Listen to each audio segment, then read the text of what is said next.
As tribos perdidas de Israel, tribo de Judá. Judá é o quarto filho de Jacó. Seu nome significa louvado seja Iá. Gênesis 29, 35 diz: de novo concebeu e deu à luz um filho. Então disse: esta vez louvarei a Iá, e por isso lhe chamou Iahudá, e cessou de dar à luz. O livro de Gênesis, capítulo 49, verso 8 diz: Iahudá, teus irmãos te louvarão, a tua mão descerá sobre as cerviz de teus inimigos, os filhos de teu pai se inclinarão a ti. Os irmãos de Judá o louvarão. Então Yahushua viria de Judá, a tribo dos reis. Como é que as outras tribos louvaram a Judá? Com Yahushua vindo por meio do povo de Judá. E como sabemos? O livro de Hebreus, capítulo 7, verso 14. Pois é evidente que nosso Salvador procedeu de Judá, tribo a qual Moisés nunca atribuiu sacerdotes. Quem é Judá hoje? Em primeiro lugar, não podemos esquecer de que Judá foi espalhado pelos quatro cantos da terra. O livro de Isaías, capítulo 11, verso 12 diz: levantará um estandarte para as nações, ajuntará os desterrados de Israel e os dispersos de Judá recolherá desde os quatro cantos da terra. Zacarias capítulo 1, verso 21 diz: então perguntei: que vem fazer estes? Ele respondeu: aqueles são os chifres que dispersaram a Judá, de maneira que ninguém pode levantar a cabeça. Estes ferreiros, pois, vieram para os amedrontar, para derribar o chifre das nações que levantaram seu poder contra a terra de Judá para espalhar. Joel, capítulo 3, 6, diz: e venderei os filhos de Judá e os filhos de Iarushalayim aos filhos dos gregos, para os apartar para longe dos seus limites, filhos dos gregos. Neste verso, Judá representa os Iahudins e os levitas, porque Levi não tinha terra própria, apenas algumas pequenas cidades, não nas terras dos seus irmãos. Josué 21, 13, 41. E quando Israel foi dividida em reino do norte e reino do sul, Levi ficou na casa de Judá. E Jerusalém representa Benjamim, que também ficou com Judá, no reino do sul, na ocasião da divisão das tribos. Estas são as tribos africanas, ou seja, aquela tribo de Sem que foram formadas dentro do Egito. As tribos indígenas ficaram no reino do norte. Leia as tribos perdidas de Israel foram encontradas, parte 1. Então, as tribos africanas, Yahudá, Levi e Benjamim, foram vendidas e espalhadas pelos quatro cantos da terra. Lamentações, capítulo 1, 3, 5. Judá foi levado ao exílio, afligido e sob grande servidão. Habita entre as nações, não acha descanso. Todos os seus perseguidores o apanharam nas suas angústias. Deuteronômio 28, 64 diz: Iá vos espalhará entre todos os povos, de uma até a outra extremidade da terra. Servirás ali a outros deuses, que não conhece, nem tu, nem teus pais, servirás a madeira e a pedra. Então, não podemos identificar Judá como povo de apenas um país. Eles estão espalhados por vários países e vamos apontar algum deles. Os negros dos Estados Unidos, eles não são negros afro-americanos, morenos. Iá nunca os chamou assim. Tem um espírito especial dentro deles, espírito de reis. Repare que todas as outras tribos imitam Judá. Não quero dizer que tenham algo especial acima de todos, porque na verdade todas as tribos são iguais no espírito. 12.000 de cada tribo irão reinar sobre os discípulos de Yahushua, mas Yahudá tem o espírito de liderança. Quando o Judá se veste de certa maneira, todas as outras tribos o imitam. Nós vamos mostrar a parte da tribo de Judá que foi trazida para o Brasil. Os negros brasileiros têm uma cultura rica e vibrante. A capoeira é uma arte marcial trazida ao Brasil por escravos israelitas e do Brasil para 160 países, incluindo os Estados Unidos, Austrália, Nova Zelândia, Alemanha, França, Grécia, Rússia e China. Mais uma vez, Judá é admirado e copiado por seus irmãos e por outras nações. Nenhum esporte ou prática cultural levou tanto de um povo a outras nações como é o caso de nossa capoeira. Por exemplo, aqui no Brasil praticamos o boxe, o judô e o karatê, mas ninguém fala inglês ou japonês por conta disso. Dança-se o balé e o tango, mas não existe motivos para se especializar em francês ou espanhol, mas com a capoeira é diferente. Por conta dela, o português falado no Brasil tem sido falado em mais de 150 países. Seria muito superficial praticar a capoeira sem, por exemplo, compreender o real sentido de uma ladainha, de um corrido ou de uma chula. Segundo a Federação Internacional de Capoeira, a FICA, presidida pelo professor Dr. Sérgio Vieira, nossa capoeira já caminha para a segunda centena de países onde a prática já faz parte do cardápio anual de eventos culturais e desportivos.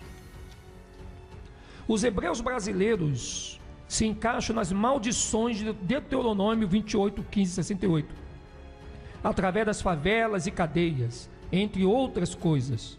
O Brasil tem a quarta maior população carcerária do mundo e a maior favela da América Latina, Rocinha, no Rio de Janeiro. A maior parte da população carcerária e das favelas tem pele negra.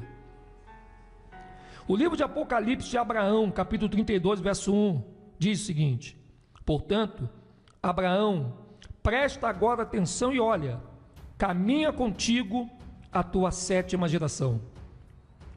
No verso 2 diz: eles vão para a terra estranha, lá serão feitos escravos e contra eles será praticado o mal, mesmo que seja apenas por uma hora dos tempos maus do mundo. Verso 3: eu, porém, jogarei aquele povo a que eles servem como escravos. A tribo de Judá, negros americanos, juntamente com Benjamim e Levi, os haitianos, foram vencidos e vendidos em cativeiro pelos africanos e os árabes para o chamado homem branco. Então, o homem branco os transportou em cadeias em navios negreiros para a América, para servir uma dura servidão como escravos. Eles vieram para a América em navios negreiros entre o início de 1500 e o fim de 1800. O livro de Salmos, capítulo 78, verso 2 diz: abrirei os lábios em parábolas e publicarei enigmas dos tempos antigos. Este verso de Salmo 78, verso 2, se refere a Yahushua, que era da tribo de Judá. O livro de Mateus, capítulo 3, verso 10 diz: então se aproximaram os discípulos e lhe perguntaram por que lhes fala em parábolas.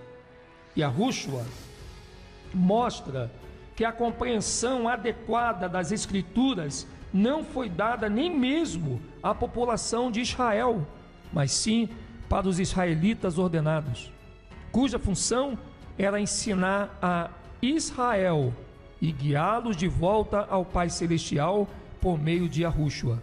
Livro de Mateus, capítulo 10, 5 e 7. Você pode conferir isso. O livro de Salmo 78, 3 diz: o que ouvimos e aprendemos, o que nos contaram nossos pais. O verso 4 diz: não o encobriremos a seus filhos, cantaremos à vindoura geração os louvores de Iá, e o seu poder e as maravilhas que fez. É função dos discípulos hebreus israelitas ordenados ensinar a verdade e a verdadeira compreensão de Yahushua e não esconder os mistérios de Yah, mas sim torná-lo claro para todos. O livro de Gênesis 49:8 diz: Judá, teus irmãos te louvarão. Teus irmãos te louvarão significa que todas as tribos de Israel louvarão a Judá por trazer-lhes a verdade e pelos riscos que assumiu para ajudar a livrá-las da opressão. O livro de Gênesis 49:8 diz: a tua mão estará sobre a cerviz de teus inimigos, os filhos de teu pai se inclinarão a ti. Por muitas décadas, os negros americanos têm arriscado suas vidas lutando contra o sistema político americano por justiça, igualdade, moradia, desagregação, emprego e educação.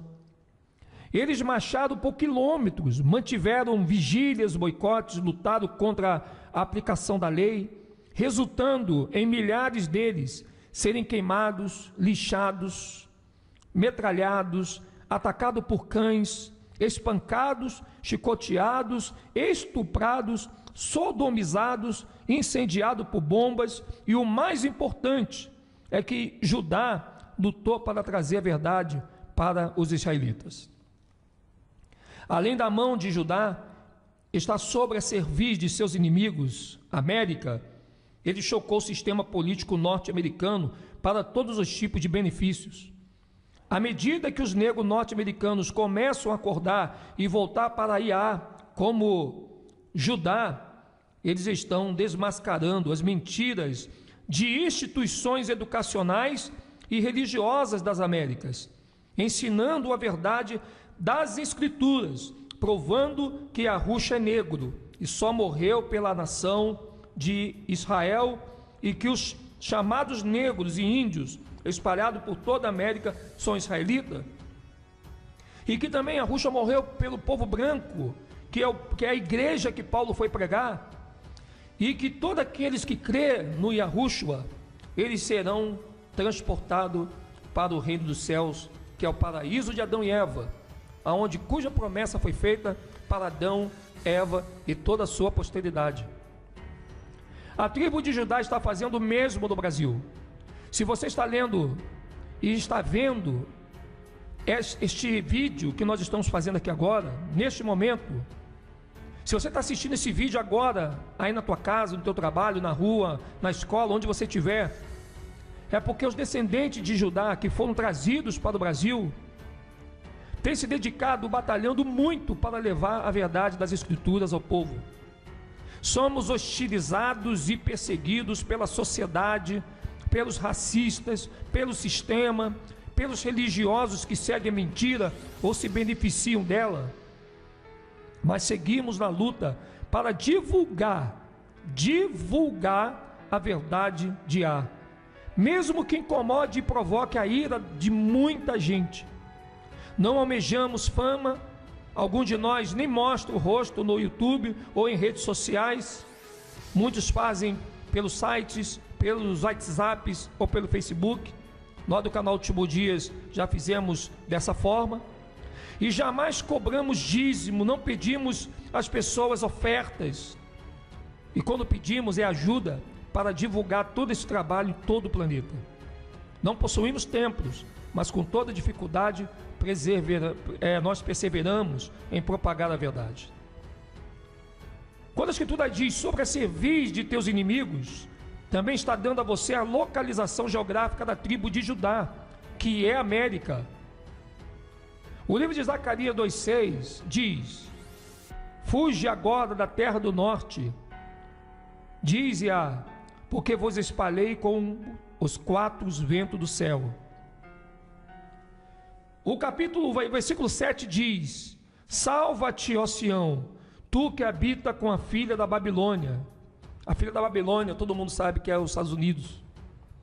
Jeremias 16, 14 e 15 diz: portanto, eis que vem os dias, diz Yah, em que nunca mais se dirá, tão certo como vive Yah, que fez subir os filhos de Israel do Egito, mas tão certo como vive Yah, que fez subir os filhos de Israel da terra do norte, que hoje é a América, e de todas as terras para onde os tinham lançado, Brasil, África e outros lugares, pois eu os farei voltar para a sua terra, que dei a seus pais.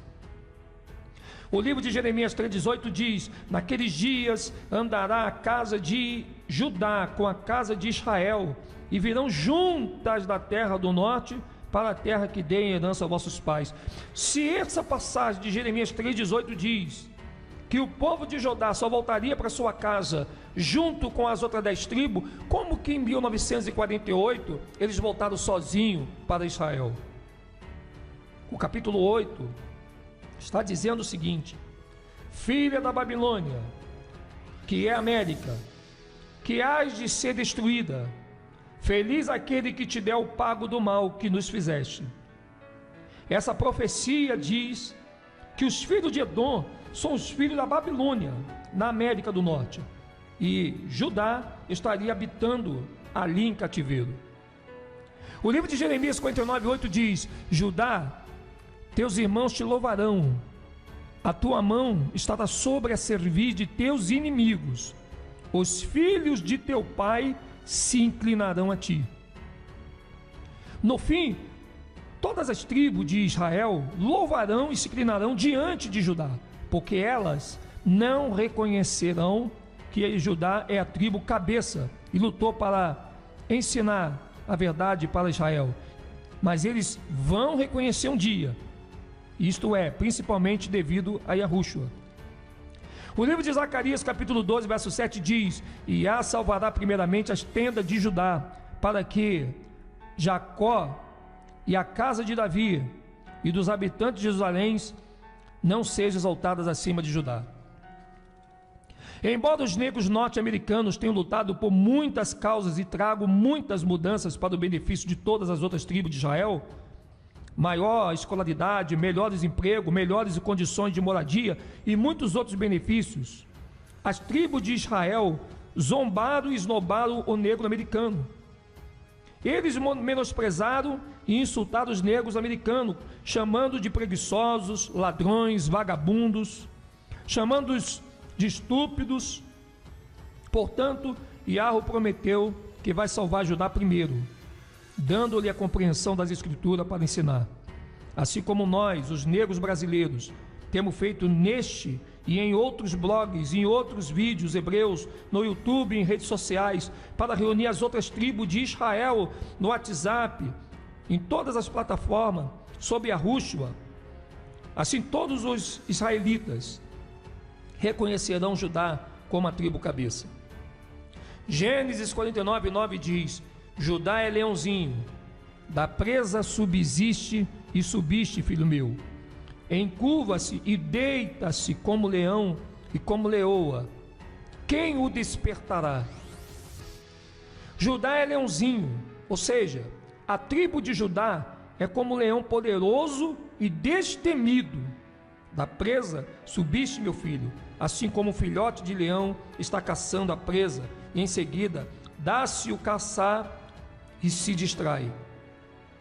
A presa são os inimigos, o chamado homem Askenazes, os judeus da ONU, os Illuminatis, maçons e todas as outras nações. Mas Judá deixou de ir atrás da presa, deixando a verdade das Escrituras, e se distraiu. Enganou pelas filosofias de seus inimigos, a religião do cristianismo, islamismo, judaísmo e todos os outros ismos do terror das águas abissais do sistema religioso. O crime, o tráfico de drogas, matando-se uns aos outros, assim eles deixaram de caçar seus inimigos. Encurva-se, ou seja, assim como um leão se inclina com a intenção de atacar e devorar sua presa, da mesma forma, nas décadas de 40, 50 e 60, os negros americanos inclinaram-se. E como leoa significa que Judá, este jovem leão poderoso, estava distraído de seu propósito por infiltração de drogas na comunidade negra, como uma leoa se cansa e desiste da caça, assim como os vários grupos militantes negros. A infiltração e dependência de drogas fizeram com que Judá baixasse as armas e tornasse complacente na sociedade, Esta foi uma trama diabólica dos judeus sionistas, da ONU, da sociedade secreta Illuminati, da CIA e do FBI. Quem o despertará, diz o texto?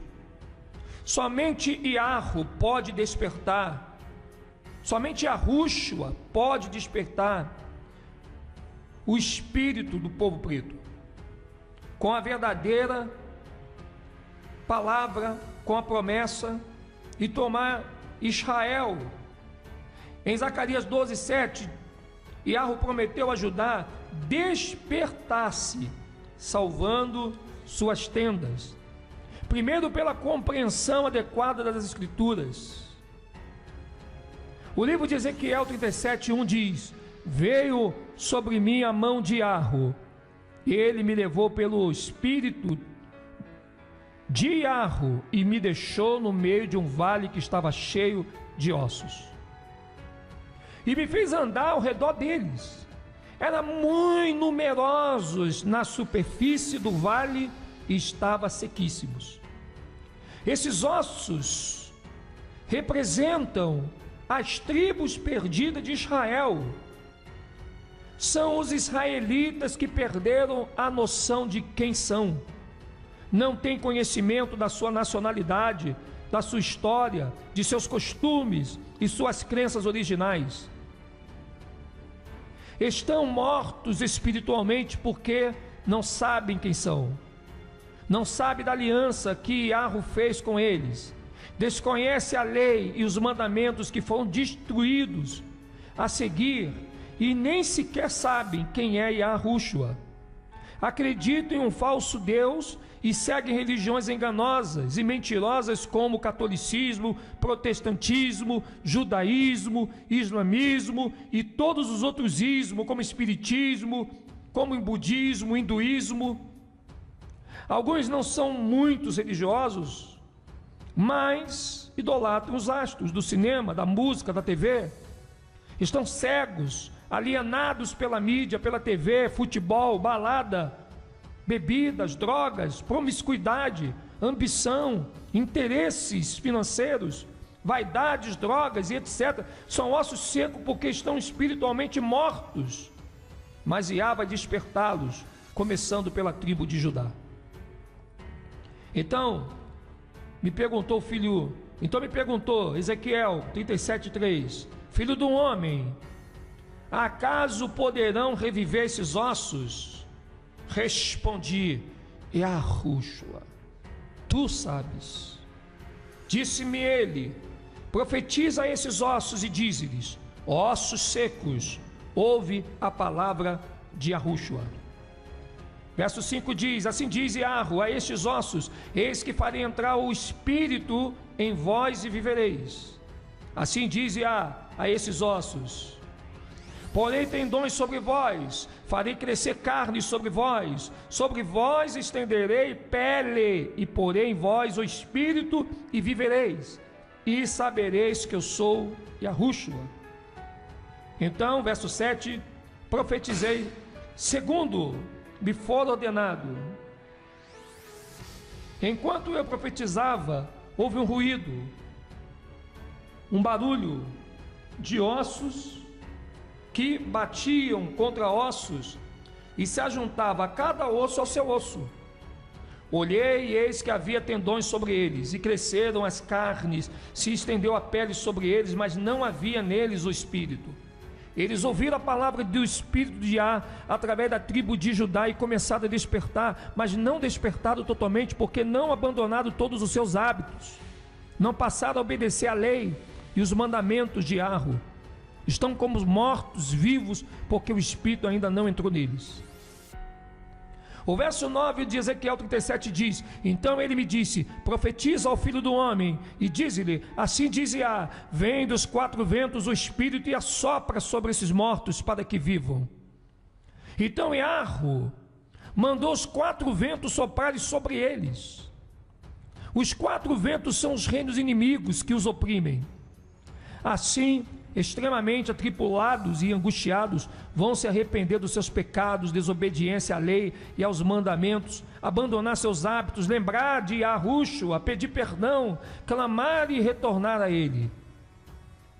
O livro de Ezequiel 37:10 diz: profetizei como ele me ordenara, e o Espírito entrou neles, e viveram, e se puseram de pé, um exército sobremodo numeroso. Desde então, o Espírito vai entrar neles, e somente então vão despertar completamente. Passarão a viver, e serão um exército numeroso, a nação que Yahushua os criou para si. O livro de Gênesis capítulo 49, verso 10 diz: o cetro não se apartará de Judá, nem o bastão de entre seus pés, até que venha Siló, e a ele obedecerão os povos. O cetro não se apartará de Judá significa que a regência, reinado, continuará sendo da tribo de Judá. E Yahushua, o rei dos reis, ele vem da tribo de Judá, e a ele obedecerão todos os povos. Nem o bastão de entre seus pés significa que os reis serão sempre os descendentes de Judá. O Kohen Gadol, o sumo sacerdote, Yahushua, vem da tribo de Judá. Até que venha Siló, quer dizer e significa pacífico. Siló significa passivo, que é Yahushua.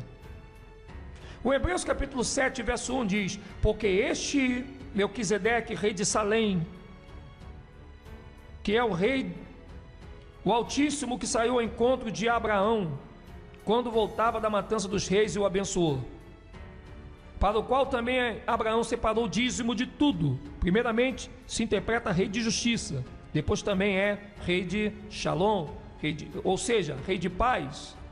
Esse Shalom, ele é altamente diche. Sem pai, sem mãe, sem genealogia, que não teve princípio de dias, nem fim de existência, entretanto feito semelhante ao filho de Iá, permanece como sacerdote perpetuamente. O livro de Hebreus 7 explica como Yahushua veio segundo a ordem de Melquisedeque. Yahushua é o príncipe de paz, bem como nosso sacerdote, ou sumo sacerdote perpétuo. Então, até que venha Siló significa quando o Siló vier, antes da vinda de Yahushua, era a tribo de Levi, que segurava o cetro, a regência, desde o dia dos Macabeus, durante o ministério de Yahushua. O sumo sacerdote era Caifás, um levita. Você vai ver isso em João 18:13. O historiador Flávio Joséfo registrou como Levi regia Israel sob o domínio de Roma. No entanto, quando Yahushua veio, o cetro foi entregue à tribo de Judá. Gênesis capítulo 49:10 diz: e a ele obedecerão os povos. Significa que Yahushua deve ser coligação de Israel. O livro de Zacarias 12:7 diz que salvará as tendas de Judá. Em primeiro lugar, portanto, Judá seriam os primeiros professores de Yahu, levando Yahushua a Israel. Como temos feito nesses e em outros vídeos que nós temos postado no YouTube e em redes sociais. Isso também prova que as 12 tribos de Israel não podem ser compradas, obtidas ou salvas, exceto por meio de Yahushua. Não adianta movimento afrocentrista, não adianta líderes revolucionários, nem políticos, projetos sociais, nada disso. Somente Yahushua será a salvação desse povo. O livro de Isaías 53:10 diz: todavia a Iá agradou moê-lo, fazendo-o enfermar. Quando der ele a sua alma como oferta pelo pecado, verá a sua posteridade e prolongará os seus dias, e a vontade de Yahu prosperará nas suas mãos. Verso 11 diz: e ele verá o fruto do penoso trabalho de sua alma, e ficará satisfeito. O meu servo justo, com o meu conhecimento, justificará muitos, porque as iniquidades deles levará sobre si. O livro de Atos, capítulo 10:36 diz: a palavra que Yahu enviou aos filhos de Israel, anunciando-lhes a paz por meio de Yahushua. Tudo isso é dito em relação a Yahushua, da tribo de Judá. O livro de João 11:48: se o deixarmos assim, todos crerão nele, Depois virão os romanos e tomarão não só o nosso lugar, mas a própria nação. Este verso de João 11:48 foi profetizado em Gênesis 49:10, que diz: até que venha Siló. E Yahushua veio, morreu pelos pecados de Israel, ressuscitou e subiu aos céus 70 anos depois, segundo os livros romanos, e sitiado Israel e tomado não só o lugar de Judá, como também os líderes religiosos de sua nação, levando os cativos. O livro de Hebreus 7,14 diz: pois é evidente que o nosso mestre Yahushua procedeu de Judá. Gênesis 49:11 diz: ele amarrará o seu jumentinho à vide, e o filho da sua jumenta à videira mais excelente. Lavará as suas vestes no vinho e a sua capa em sangue de uvas. Livro de Mateus 21:2 diz: ide à aldeia que aí está diante de vós, e logo achareis preso o jumento, e com ela um jumentinho. Desprendei-a e trazei-mos. Zacarias 9:9 diz: alegra-te muito, ó filha de Sião, exulta, ó filho de Jerusalém. Eis aí te vem o teu rei, justo e salvador, humilde, montado em jumento, no jumentinho, cria de jumenta. Para que saiba que os que dizemos não é apenas nossa opinião, e sim a verdade. Porque nós vamos ler em Isaías 63:1: quem é este que vem de Edom, de Bosra, com vestes vermelhas, que é glorioso em sua vestidura, que marcha na plenitude da sua força? Sou eu que falo em justiça, poderoso para salvar.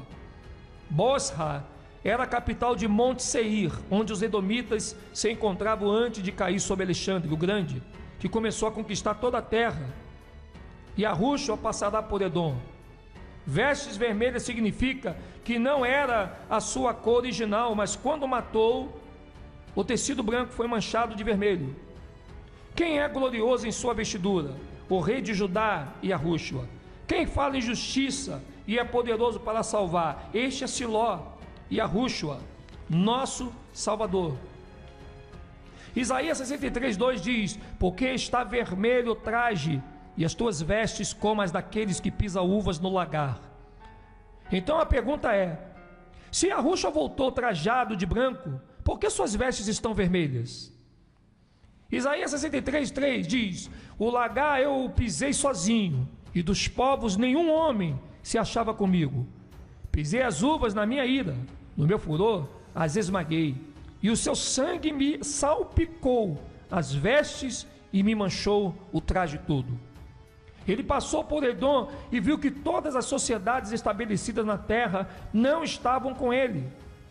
Todas as potências estabelecidas, tratando de clamar a Cristo, não está com ele. Então o que ele vai fazer?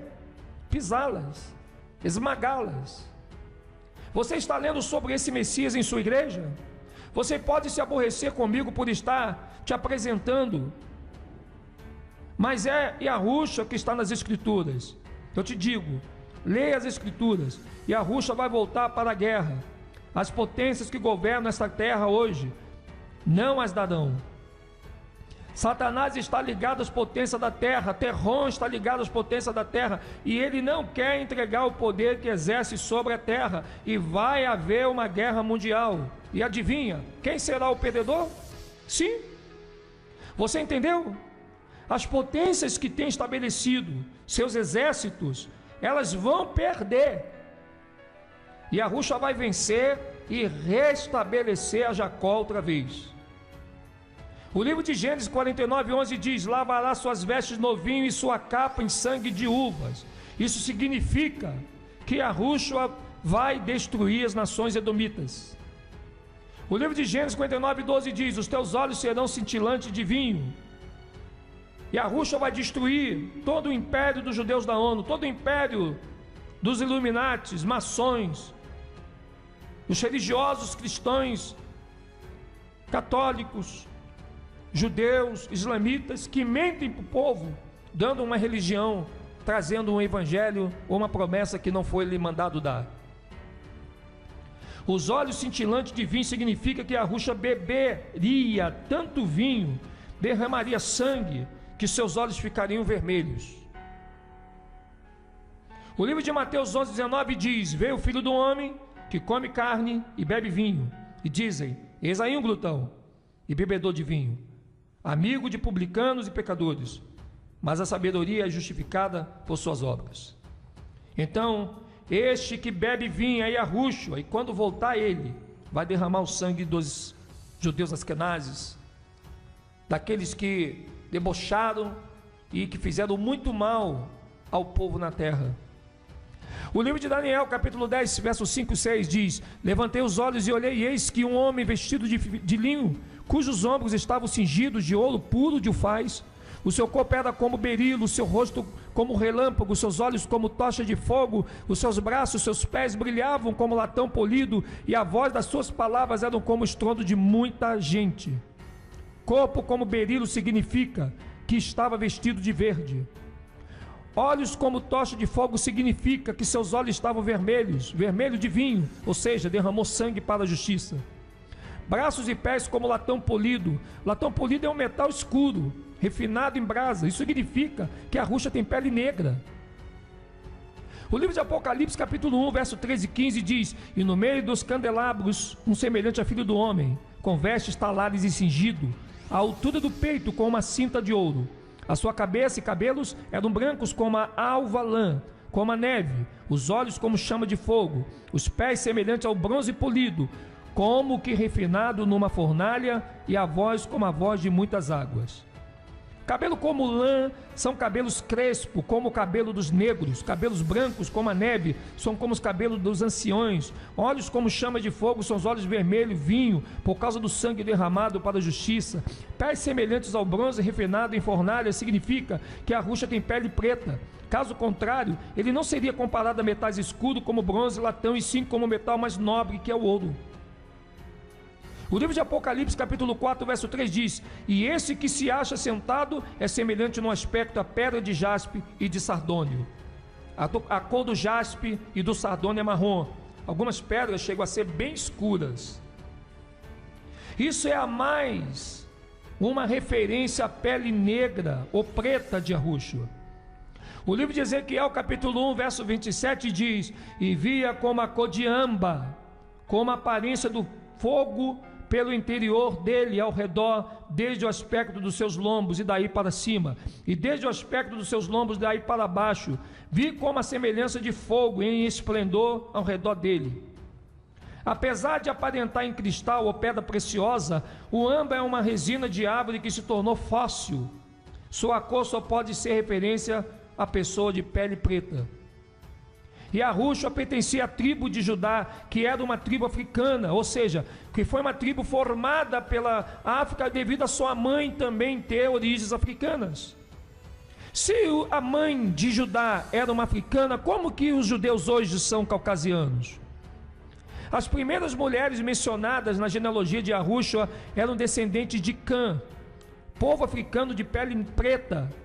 Tamar, Rabi, Ruth, Batseba, Miriam, mãe terrena de Yahushua, são mencionadas em sua genealogia.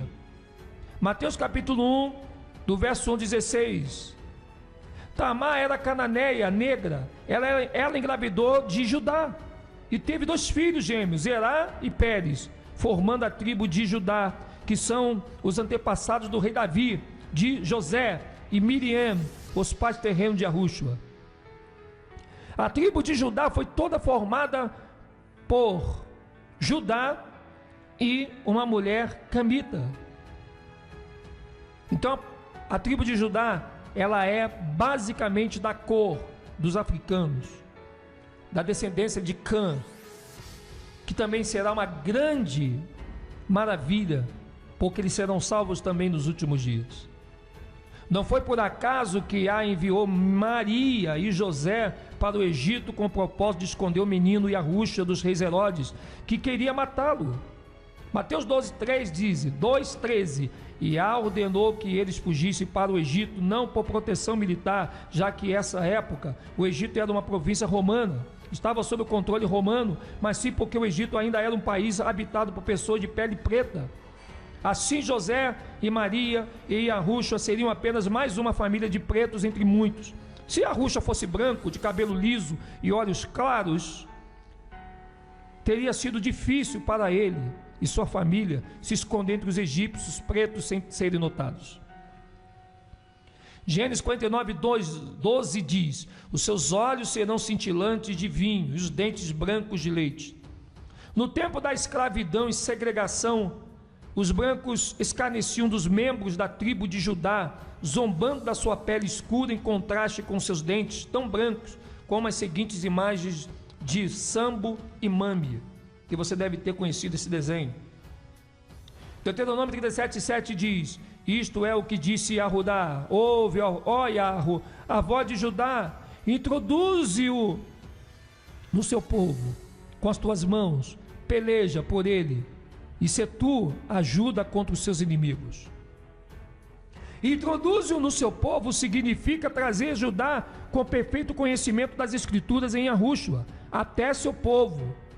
As outras 11 tribos de Israel, como temos feito publicando a verdade das escrituras nos nossos vídeos, nas redes sociais, no YouTube, nos grupos de várias pessoas do Facebook, do WhatsApp e de toda forma possível.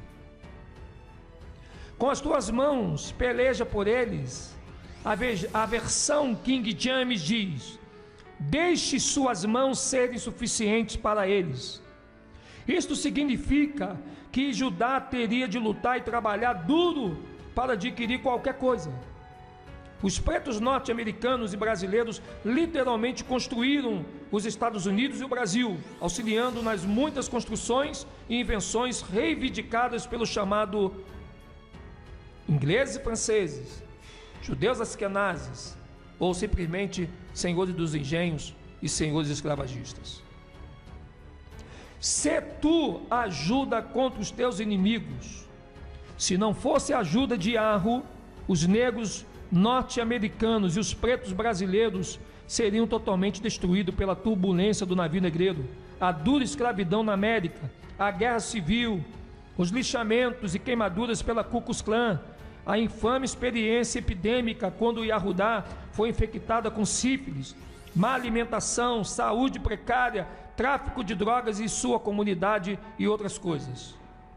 Todas as nações que sofreram nas mãos dos chamados homens escravagistas receberam algum tipo de reparação.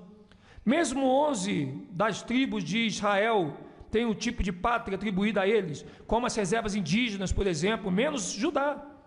Os pretos norte-americanos e do Brasil ainda não receberam os 40 hectares e 2 mulas que o governo americano lhes prometeu.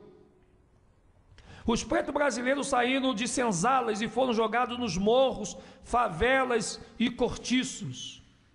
Jeremias 22:13 diz: ai daquele que edifica a sua casa, Estados Unidos, Brasil, com injustiça, e os seus aposentos sem direito, que se vale do serviço do seu próximo sem paga e não lhe dá o salário. O livro de Jeremias 121:13 diz: porque, ó Judá, segundo o número das tuas cidades são os teus deuses, segundo o número das ruas de Israel, levantaste altares para vergonha, isto é, para queimares incenso a Baal, Terrom.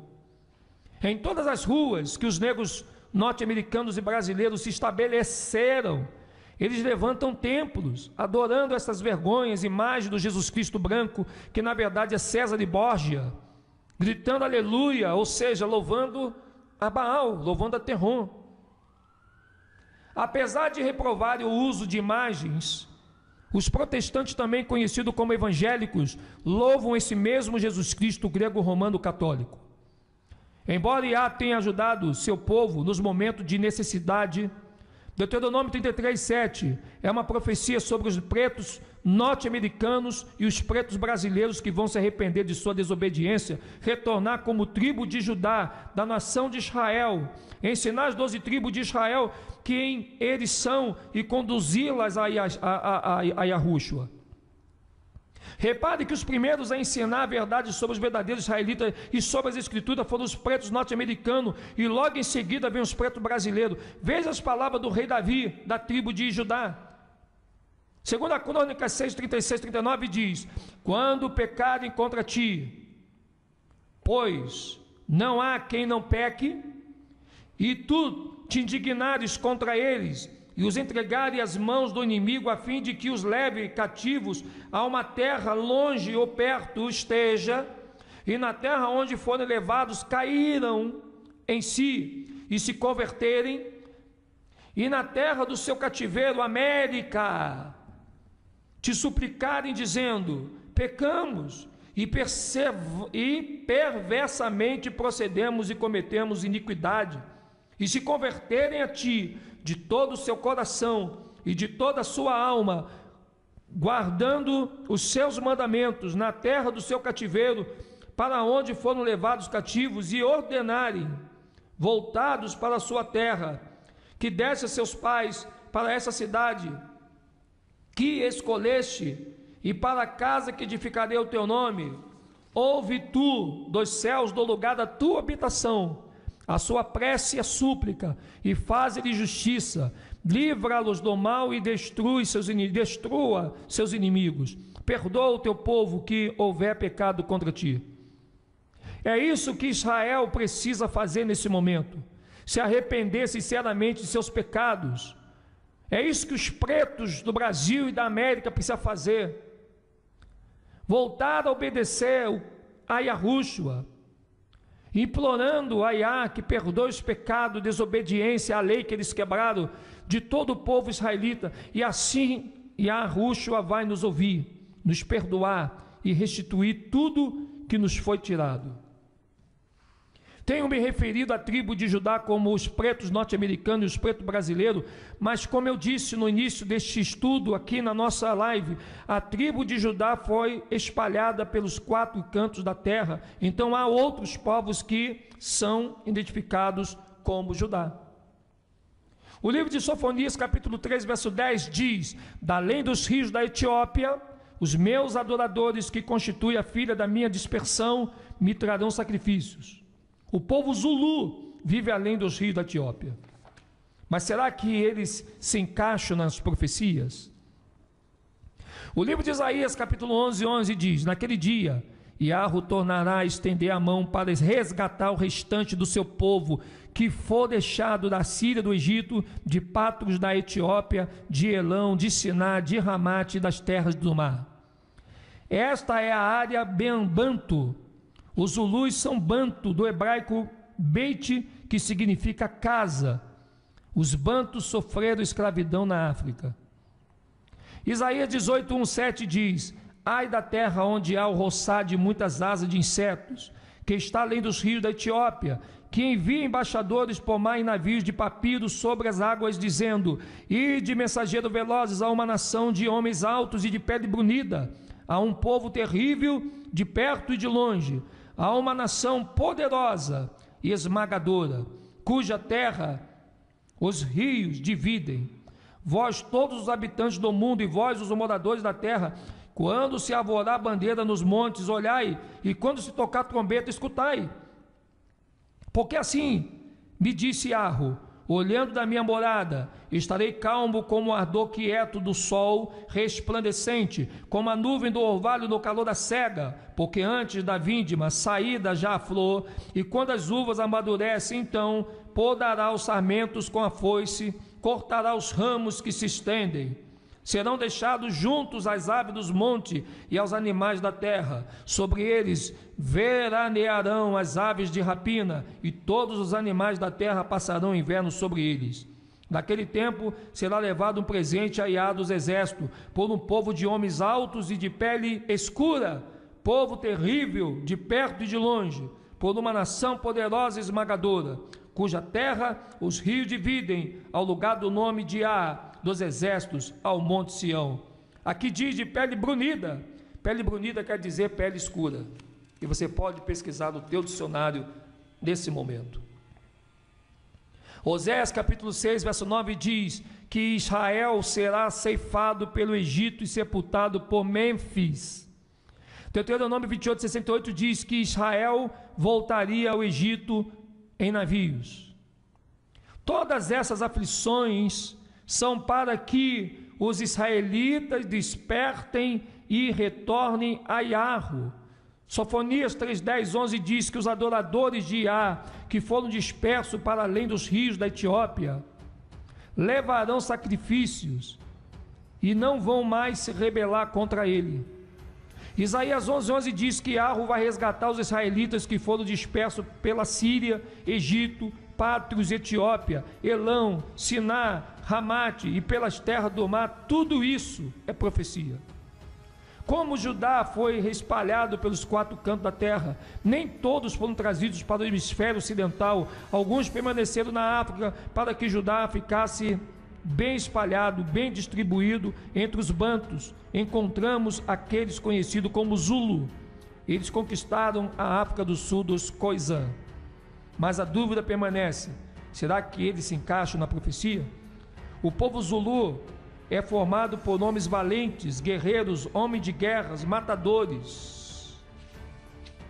A tribo de Judá é uma tribo de reis. Se você pesquisar sobre Shaka Zulu, verá que ele usava uma coroa em sua cabeça. A palavra ramita Zulu deriva da palavra hebraica Zul, que significa desprezado, antipático, perigoso, vil, impiedoso.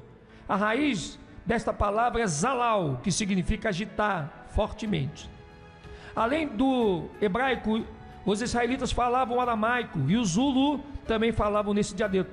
Conhecimento: em tempos, o aramaico é mandar. Deus em aramaico é Elá. Então, temos mandar Elá, ou Mandela, que significa conhecimento de Deus. E isto nos lembra o líder negro Nelson Mandela, que vocês devem ter ouvido falar desse nome.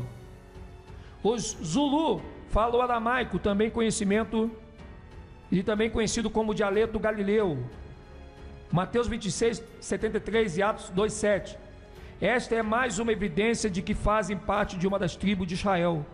Os inimigos que atacaram e escravizaram e oprimiram Judá, norte-americanos e brasileiros, fizeram o mesmo com o povo Zulu, mas como eles também fazem parte da tribo de Judá, são guerreiros e conseguiram muitas vitórias na luta contra a segregação. Em 1488, o português Bartolomeu Dias é o primeiro a atingir o atual território da África do Sul, aportando a ilha de Robben, que passa a ser usada como posto de reabastecimento no caminho marítimo para a Índia. Em 1652, Jan van Riebeeck, da Companhia Holandesa das Índias Orientais, cria a colônia holandesa do Cabo com a fundação da cidade do Cabo. E nós temos hoje a bandeira da Companhia Holandesa das Índias Orientais, que você vai poder pesquisar o seu formato. Temos a bandeira da colônia holandesa do Cabo, que você também vai poder pesquisar. E em 1795, os ingleses ocupam a colônia holandesa de Cabo.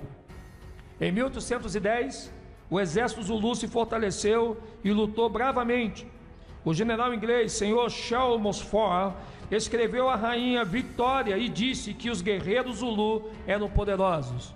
Eles mataram e feriram alguns de seus oficiais, disse Chelmsford.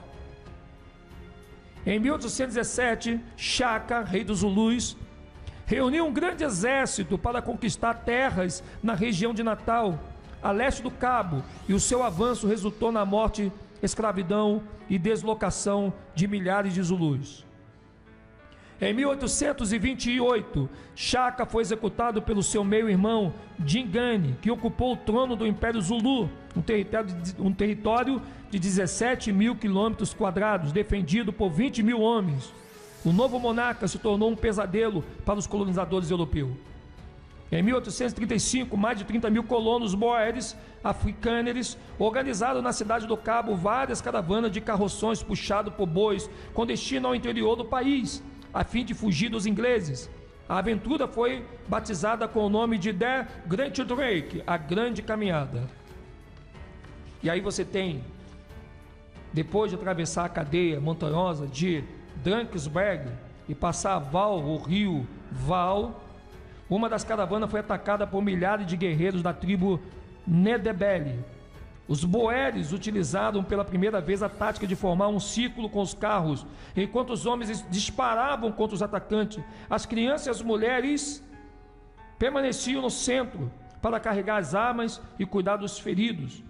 Milhares de guerreiros Ndebele não conseguiram furar a improvisada muralha dos atiradores, entre os quais se encontrava Paul Kruger, que se tornaria posteriormente uma das personalidades mais importantes da história da África do Sul.